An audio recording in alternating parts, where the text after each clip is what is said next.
Saudara, 4 rumah semi permanen dan lapak barang bekas di Rawabuaya Cengkareng, Jakarta Barat ludes terbakar. Ya, mohon bantuannya.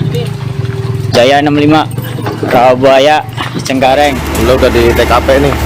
Dalam video amatir milik warga, 4 rumah semi permanen dan sebuah lapak barang bekas di Jalan Pandu Rawabuaya Cengkareng ludes terbakar. Banyaknya material yang mudah terbakar membuat api dengan cepat merambat ke bangunan lain. Petugas pemadam kebakaran dapat memadamkan api setelah 8 unit pemadam kebakaran dikerahkan ke lokasi. Tidak ada korban jiwa dalam peristiwa ini, tapi kerugian materi diperkirakan mencapai ratusan juta rupiah. Sementara penyebab kebakaran diduga dari korsleting listrik dari salah satu rumah. Terbakar ini 4 rumah gubuk lapak ya. Asal api diduga dari dugaan sementara ya, korsleting listrik. Iya. Yang dikerahkan dari pemadam semuanya 8 unit ya. 6 unit dari Cengkareng, 2 unit dari wilayah Kembangan.